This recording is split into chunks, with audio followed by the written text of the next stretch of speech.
Kashmir youth project community conference centre راسٹل میں معاشرے کے ادھیڑ عمر افراد کو سماجی طور پر ایک دوسرے سے میل جول اور دماغی اور جسمانی طور پر صحت مند رہنے کے لیے خصوصی تقریب کا انعقاد تواتر سے کیا جاتا ہے، جس میں ادھیڑ عمر افراد کی بڑی تعداد شرکت کرتی ہے۔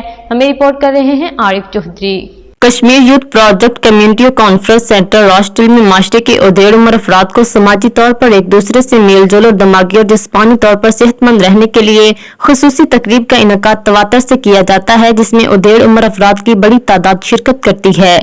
اس موقع پر سینٹر کے مینیجر شفقت صدیق کا کہنا تھا کہ ادھیڑ عمر افراد سینٹر میں آ کر ایک دوسرے سے باہمی تبادلہ خیال کرتے ہیں، جس سے وہ ذہنی اور جسمانی طور پر صحت مند رہتے ہیں اور ان کی سہولت کے لیے سینٹر میں موجود سرگرمیوں سے خوب لطف اندوز بھی ہوتے ہیں۔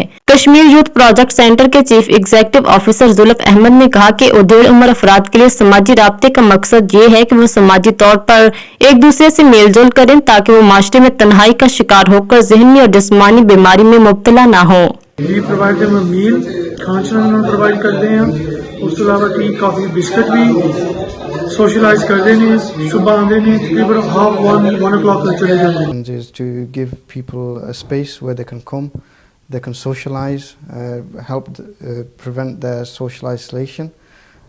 We also provide them with snacks, tea, biscuits. Centre میں آنے والے محمد اشرف اور حیدر علی کا کہنا تھا کہ ہمیں سینٹر میں ایک دوسرے سے میل جول کا موقع ملتا ہے، ہم آپس میں گپ شپ کرتے ہیں جس سے ہمیں تنہائی کا احساس نہیں ہوتا۔ سینٹر میں ہمیں کھانے پینے کی اشیاء بھی مفت دی جاتی ہیں۔ ہم دوسرے ادھیڑ عمر کے افراد کو بھی کہتے ہیں کہ وہ بھی سینٹر کی جانب سے ادھیڑ عمر افراد کو دی جانے والی سہولیات سے استفادہ حاصل کریں۔